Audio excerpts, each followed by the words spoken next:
Pois é, viu como foi rapidinho esse intervalo? Porque o de tudo um pouco hoje está imperdível. E hoje nós vamos contar aqui com a participação de pessoas super interessantes, realmente que fazem a diferença aí no nosso mundo. Tá curioso? Pois é, o nosso querido deputado estadual João Leite, subsecretário de Políticas sobre Drogas, Dr. Clóvis Benevides, e o pastor Wellington Vieira, fundador do CREDEC, para falar, dentre outros assuntos, né, as comunidades terapêuticas. Tem muito assunto aí hoje. E também não deixei embora, gente, hoje, o nosso querido Cássio Miranda. Hoje você, o seu café da manhã estendeu, né, Cássio? Estou fazendo hora extra hoje.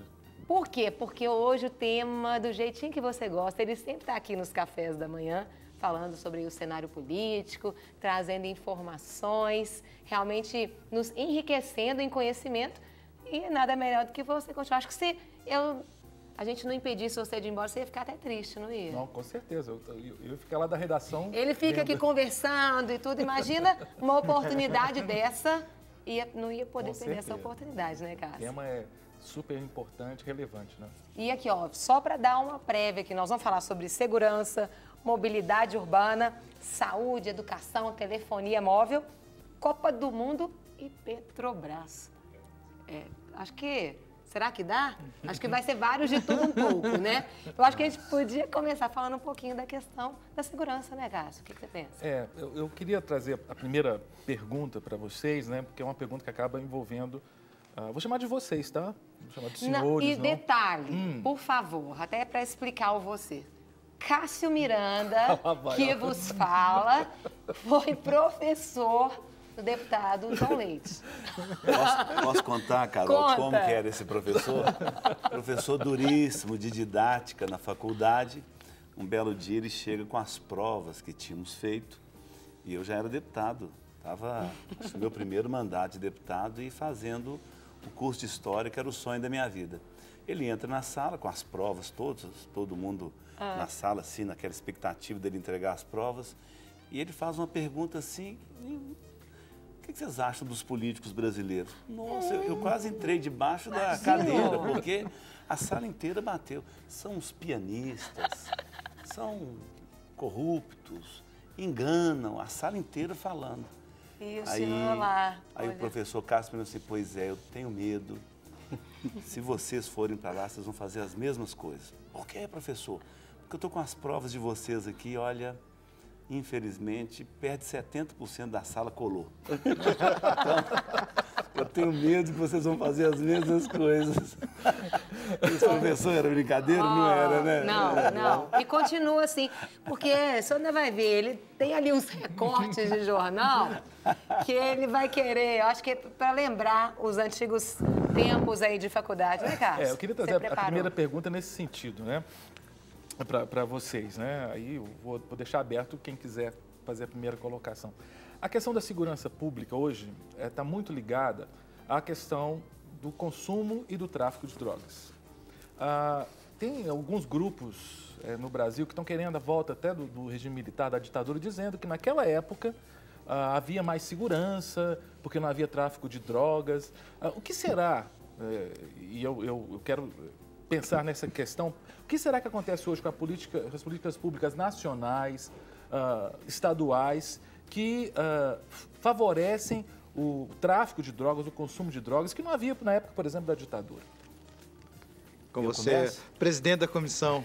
Bom, eu começo depois de fazermos uma volta por Minas Gerais. A segurança pública em Minas Gerais está organizada em regiões integradas de segurança pública. Nós temos um coronel da Polícia Militar e temos um delegado geral de polícia junto com os bombeiros militares, que chefiam essas regiões integradas de segurança pública. São 18 no estado de Minas Gerais. A Comissão de Segurança Pública visitou as 18. Nós temos hoje, seguramente, em Minas Gerais, os números mais recentes, mais de 62 mil pessoas presas nas nossas unidades penais. E perto de 70% dos presos estão envolvidos no tráfico de drogas ou nos crimes que gravitam em torno do tráfico de drogas. Depois, o estado de Minas Gerais faz divisa com 6 estados. Nós temos 25% da malha rodoviária federal. Então, nós estamos sujeitos ao tráfico de drogas, né? Quer dizer, ao contrabando de armas. Infelizmente, a notícia não é boa.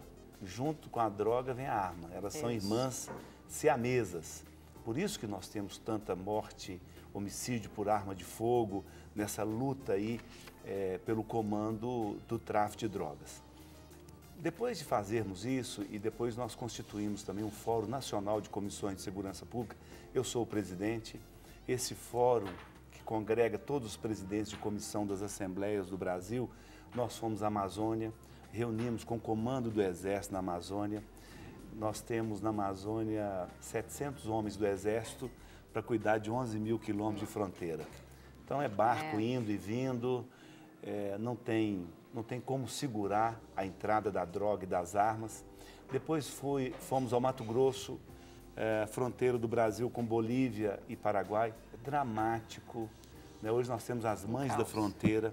As mães da fronteira são as mães que perderam seus filhos, os carros foram roubados, normalmente caminhonetes, entra na Bolívia, troca por cocaína, pasta base e aquele carro é legalizado dentro da Bolívia por $3 mil. Então, o sofrimento das mães na fronteira brasileira, que bolivianos entram com os carros daquele jovem brasileiro que foi morto, foi trocado por cocaína e o carro é legal. A polícia brasileira não pode retomar aquele carro. Ah, mas o Brasil tem que resolver isso. O Brasil tem relação com a Bolívia que impede que se faça esse acerto. Bom, depois de viajarmos o Brasil, as fronteiras, irmos às 18 regiões integradas de segurança pública, eu pedi salvação para Clóvis Benevides e para Pastor Wellington e para as comunidades terapêuticas. Por quê? Porque o que nós vamos fazer mais? Quantos policiais nós vamos ter mais para enfrentar isso se há uma demanda muito grande pela droga? Então, nós temos dependência e uso das drogas. Quem poderá nos salvar? Poderá nos salvar as comunidades terapêuticas, porque o chamado projeto do governo federal dos CAPS-AD, nós temos 2 na região metropolitana? 2 na região metropolitana. Um em Belo Horizonte. Um em Belo Horizonte para resolver a questão dos usuários, dos dependentes. Portanto, está esgotado o modelo de prender. 62 mil pessoas presas, 70% envolvidas com o tráfico. Você tira um traficante, entra outro, é um grande negócio, porque tem um usuário dependente para comprar. Ele não tem dinheiro para comprar, ele te assalta. Mas se prender não adianta, né? Aí vem a questão das comunidades terapêuticas. Eu queria até perguntar para o Clóvis isso. De ontem para hoje foi noticiado a questão de um jovem menor que foi preso traficando.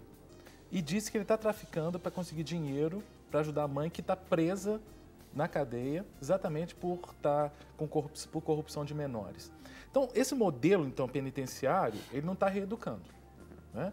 Mas como a comunidade terapêutica pode ajudar para resolver essa questão, para que não se encham os presídios de consumidores de drogas e para reduzir esse consumo e reduzir o problema até do tráfico. Trazer um resgate mesmo, Trazer um resgate. Primeiro é preciso dizer que o João é corretíssimo, o deputado João Leite, em organizar o seu raciocínio. Muito prudente, como sempre, eu colocaria um pouco mais de tempero nesse debate, dizendo que o centro desse debate é uma irresponsabilidade da União Federal, do governo federal, uma irresponsabilidade histórica da última década, que veio agravando essas crises, porque avisados foram, os dados têm, mas as ações são minúsculas, no sentido de organizar, a não que não haja uma responsabilidade do município e dos estados, elas existem. Mas a concentração financeira e a responsabilidade primaz de organização desse sistema é a do governo federal. Por que falar das comunidades? Nós estamos necessitando de medidas antecipatórias. Esse indivíduo que acabou chegando no sistema prisional, em sua maioria, não na sua totalidade, é vítima da desassistência.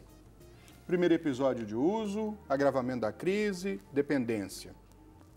Uma primeira apreensão, a medida efetiva do ponto de vista judicial não é possível, ele vai receber ali uma multa ou participar de um grupo e assim por diante, evolui, continua usando, a gravidade da sua dependência vai ficando cada vez maior e ele aí começa a fazer favores para a estrutura criminosa, e agir sob efeito ou em busca da droga. Aí nós chegamos nesses casos. Ele é vítima da desassistência.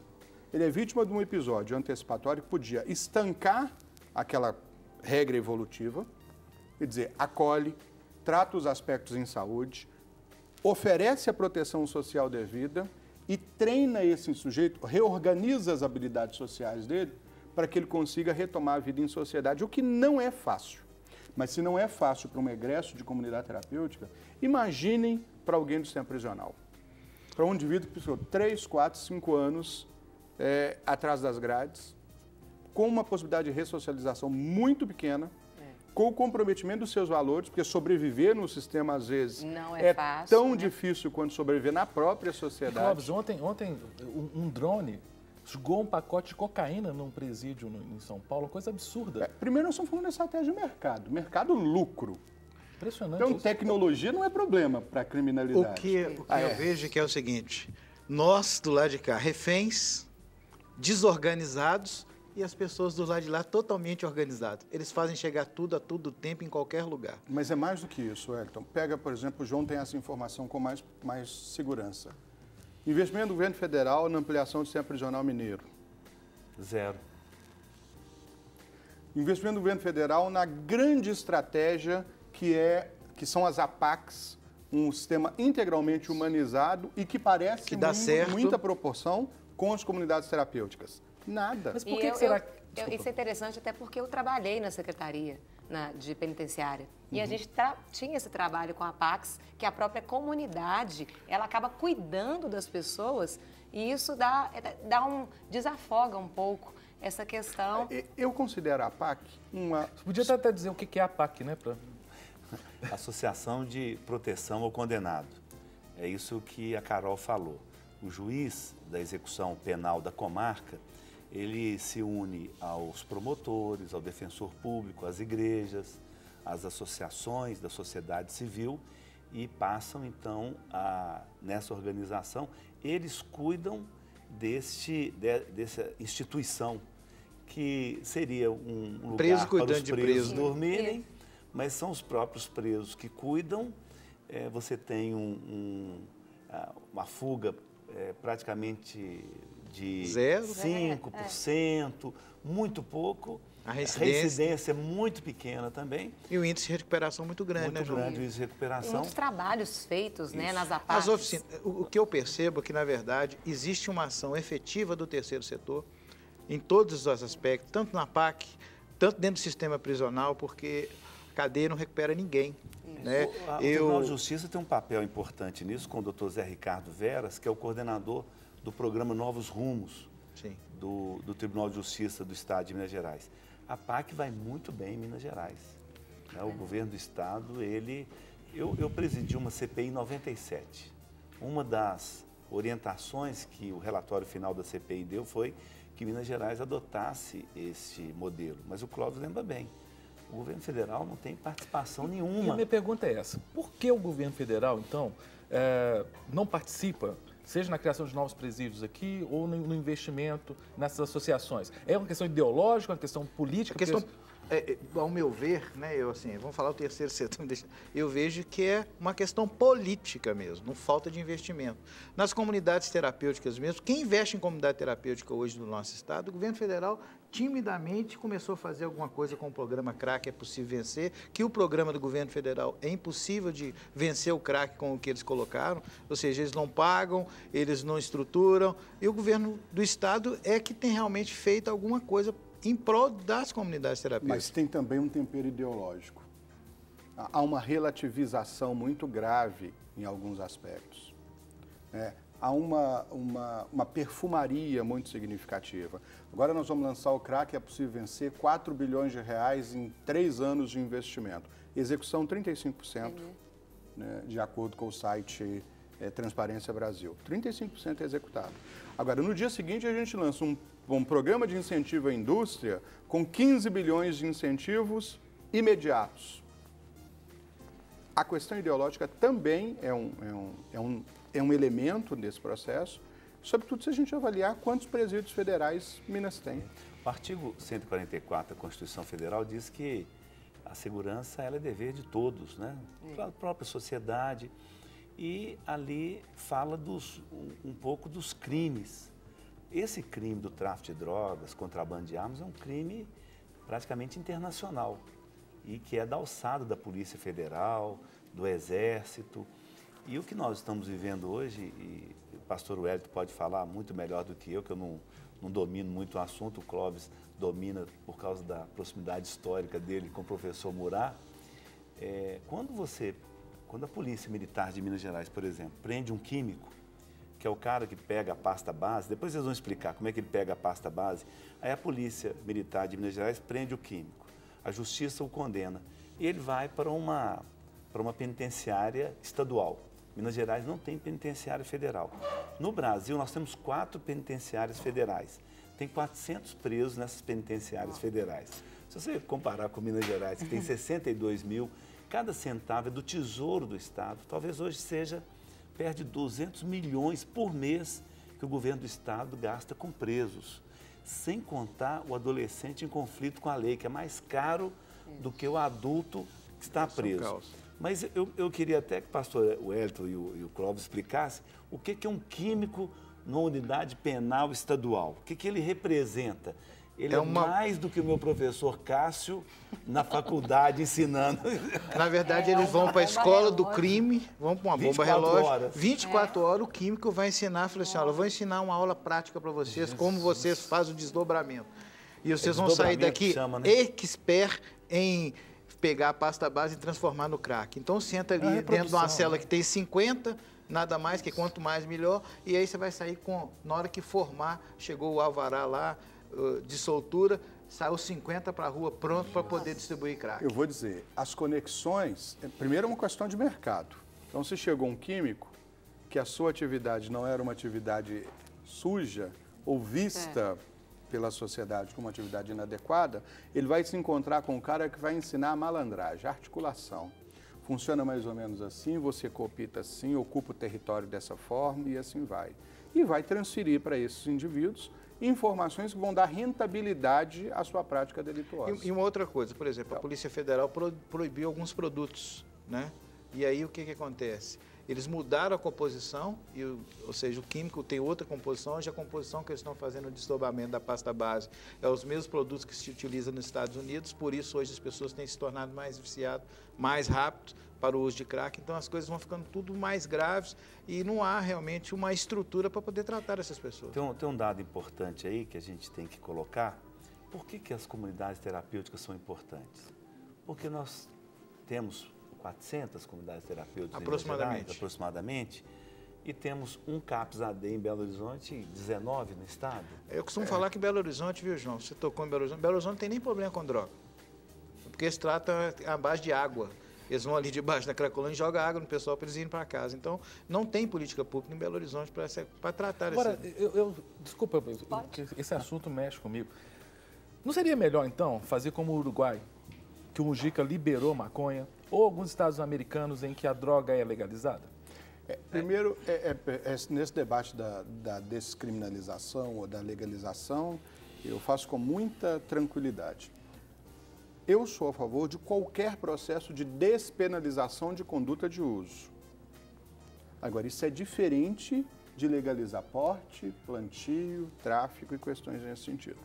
Primeiro, por uma questão óbvia, não existe uma evidência que diga que vai dar certo.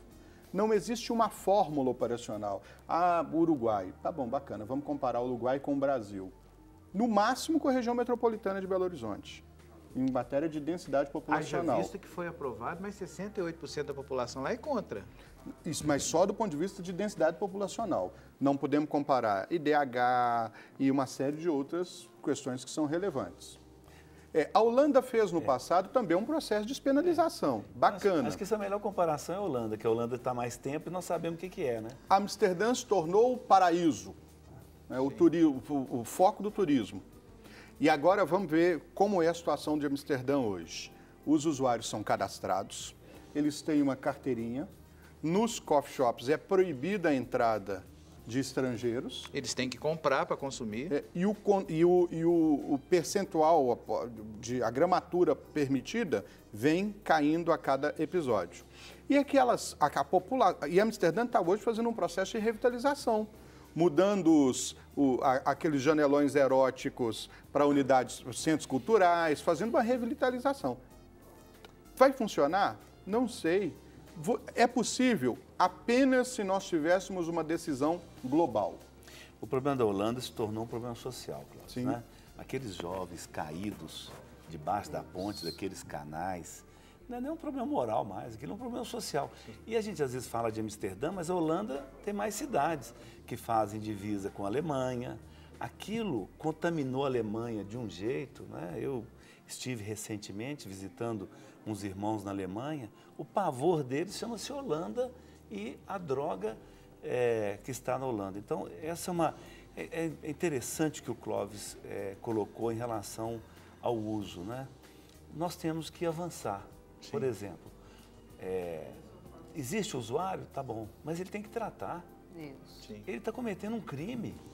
Ele tem que tratar, ele tem que ser imediatamente encaminhado para o tratamento.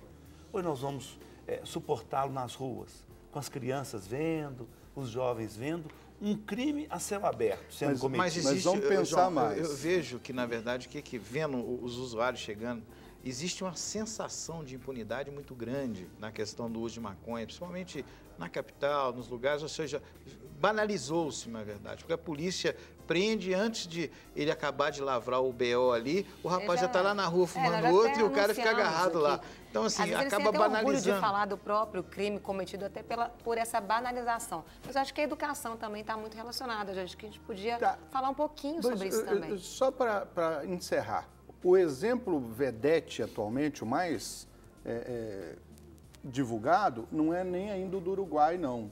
É o de Portugal. Se você se debruçar sobre a legislação de Portugal, ela é muito mais rígida do que a nossa no trato com o usuário, por exemplo. Há uma despenalização integral do uso, quer dizer, o uso não é problema de cadeia. Há uma tabela classificatória, mas o indivíduo que é pego na rua usando a droga vai imediatamente para uma unidade onde tem um agente de segurança e um agente de saúde e diz, vai ser suspensa a medida contra você, desde que você participe desse problema de tratamento e tal, e assim por diante. E depois disso, a medida é arquivada. E caso não, ele responde por desobediência civil. Mas eu falando, eu fiquei pensando, até uma questão da própria educação. A forma que eles tratam, né, não é penalizado, porém, há uma educação sobre aquilo. Sim. Você não fez, então vamos te trabalhar. Isso. O que às vezes não é feito. O só prender sem ressocializar, sem trabalhar essa questão da educação é um problema. E sobre a educação? Pois é, mas eu creio que a educação é muito importante. Mas eu diria que nós estamos precisando, alguns falam assim, precisamos da escola de tempo integral. Eu defendo que nós precisamos da família de tempo integral. Está acontecendo uma terceirização. Nós tivemos recentemente em Belo Horizonte o chamado rolezinho num dos nossos shoppings. E o policial que comandou a ação, por solicitação do shopping, ele passou para a Comissão de Segurança Pública da Assembleia.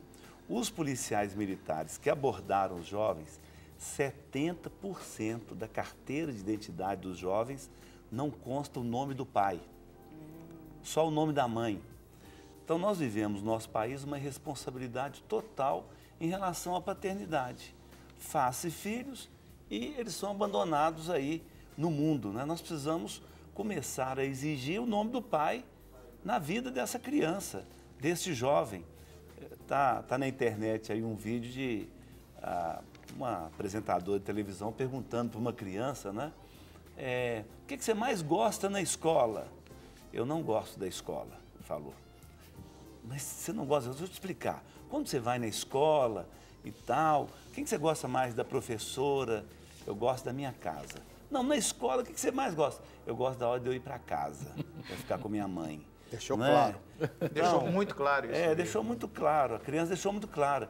É aquilo, quer dizer, eu sou do tempo que meu pai contava história para mim. Há uma inversão muito grande de valores, né? Hoje você entrega a criança na escola, ela vai ficar o dia inteiro. E que escola, não é, gente? Nós sabemos o que está acontecendo nas nossas escolas, né? Nós temos o livro de ensino fundamental, O Príncipe e o Príncipe. Quer dizer, cartilhas sendo você está pagando, distribuídas. você está pagando imposto para ensinar na escola aquilo que você não quer que ensine para os seus filhos. É interessante, nós estamos vivendo um tempo assim, a gente aprende na escola, na faculdade, que o Estado é laico. Isso. A igreja não pode entrar no Estado porque isso é um absurdo, a igreja não tem que influenciar o Estado. Ao contrário, eu acho que a igreja tem que influenciar muito o Estado. Mas o Estado não pode entrar na igreja também, não. O Estado não pode entrar na família. O Estado não pode colocar um livro que eu não aceite para o meu filho, não é?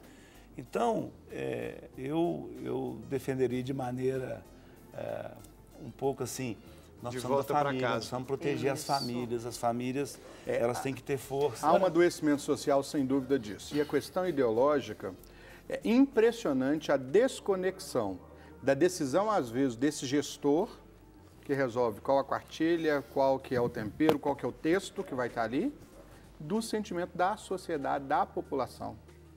Então, a gestão foi feita, governo bom é governo que cuida e não deixa morrer. Nossa função enquanto gestor público é estar conectado com os interesses e os desafios da sociedade. Mas a posição não necessariamente tem sido nessa lógica. Então, a questão ideológica, infelizmente, pauta em alguns aspectos e vai colaborando com esse adoecimento da família, adoecimento dos vínculos, adoecimento desse fator de proteção, que faz com que nós que estamos aqui tenhamos feito escolhas positivas na vida, muito embora as opções estivessem à nossa disposição. Então, no caso, por exemplo, né, eu até pergunto ao deputado também, isso é responsabilidade do Legislativo ou do Executivo? Quer dizer, vamos pensar um livro que vai para a escola pública estadual, que é a dimensão Minas Gerais. E uma cartilha que vai falando desses valores que são diferentes dos valores da família tradicional. É a Secretaria de Educação, que é um órgão do Executivo, ou são os deputados, ou é a Assembleia Legislativa, que determina o conteúdo dessa cartilha? Quem é que cuida disso? A Constituição de 88, ela trouxe uma mudança, insere uma participação da sociedade. Então, nós hoje temos mas são vários conselhos da sociedade que são conselhos deliberativos. Eles deliberam.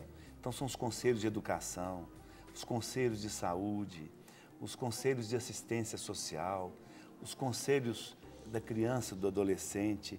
Inclusive, o Conselho de Defesa da Criança e do Adolescente define para onde vai o recurso do Fundo da Criança e do Adolescente, que tem, inclusive, apoio em relação ao imposto de renda para você utilizar, não é? Esse dinheiro, o Conselho da Mulher. Então, os conselhos hoje são deliberativos. Então, o Conselho de Educação... Esse Conselho da Sociedade Civil. Da Sociedade Civil paritário, com o governo do Estado. E é muito interessante quando o João traz isso, porque o nosso povo é um povo preguiçoso de participar de conselho, principalmente o nosso povo, aí vai a crítica, né? A gente vê os conselhos do Estado inteiro, a pouca participação do movimento religioso, né? Pastores, padres, as pessoas não participam, inclusive as donas de casa mesmo, porque na hora de interferir, o que o João está falando, porque muitas das vezes a gente está cobrando do prefeito, a gente está cobrando do governador e a gente está cobrando da presidente, mas muitas das vezes as coisas que são deliberadas são nos conselhos, o conselho ele é deliberativo, tanto o conselho de droga, criança e adolescente, por isso hoje há uma interferência e um fortalecimento muito do grupo do terceiro setor na área de comunidade terapêutica, porque nós percebemos isso, nós hoje temos a participação em todos os conselhos, inclusive no Conselho Federal. Talvez para mim hoje o conselho mais importante que nós temos, Carol, é o Conselho Tutelar. O Conselho Tutelar tem o poder de entrar na casa da pessoa e tirar a criança de lá.